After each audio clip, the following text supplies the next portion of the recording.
Oh, I've got a treat for you today. A treat. I was studying the old maps, the old Tive map, which dates back to the 1800s. And I was looking at Roger's field, and I found a dwelling right in the corner of this here field. And I've got the tape measure out. I've got a tape measure over it. I'll show you the tape measure. And me and Roger have just been having a good measure out. I've got my 30-metre tape measure. And where's my bit of paper? Right, so I did a diagram, corner of the field, 18 metres out from the hedge, 6 metres from that field, and I've pegged out the entire floor plan of this dwelling. I think it's a long house because it's 5 metres wide by 17 metres long. So it's probably an old thatched building at one time. And on the Tive map, which I'll show you now. So what I've done here is I've overlaid, this is an image that I've overlaid onto Google Earth so that you can see the new hedge line coming through here and there, and you can see the dwelling. So I've measured out there, and this is me measuring thing, look, so I can measure from the hedge line to the edge, which is about 6 metres clear, and then from that hedge line to there, look, so 20 odd metres, 21, something like that. Oh. And that's how I managed to measure the location. Luckily it's in the corner, so it makes it a little bit easier. And that's how you do it. So here I've pegged, there's one peg, and 5 metres over is another peg over there. Just there. And it's 17 metres long. And that goes up against that hedge. I can't show you too much, just in case we find a hoard of 50,000 gold coins. Now the reason I know that there was a building here, because everywhere around these fields it's hedges everywhere, and right in the corner of this field here, you know, unusually there is a stone wall. Now where did the stone wall come from? I know where the stone came from, because when the building eventually fell down, they must have used the stone. You can see the stone in there.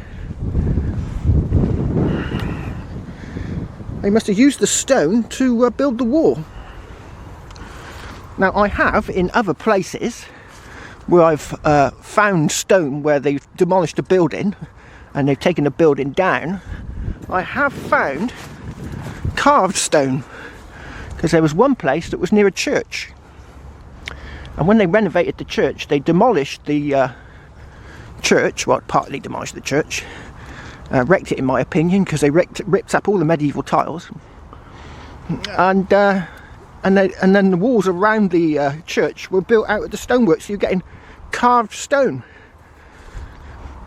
chiselled like. So here we've got the stone inside the wall. I can't see any carved stone in there, so I don't think it's a you know, an important building, but there's a small section of stone wall just here. So what I'm going to do now is I'm going to see if we can find any treasures under the footprint of the building, because that's what they used to do days of old, before banks. They would bury, a lot of these buildings would have had dirt floors. They wouldn't have had flagstones or anything like that. They would have had dirt floors, and any valuables they would have buried under the floor of the house. I've actually found a hoard that was under the floor of a house, a Charles I 2 half-crowns and a shilling under the floorboards. Well, not the floorboards, but you know, where the actual house stood. So hopefully we're going to find some epic treasures today. Let's see if we can find a signal. Oh, it's under the footings. We could have a hoard.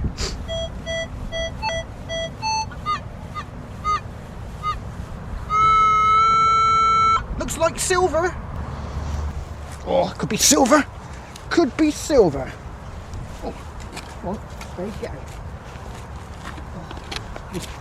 Don't dig too deep to begin with, just in case it's a bunch of silver half-crowns.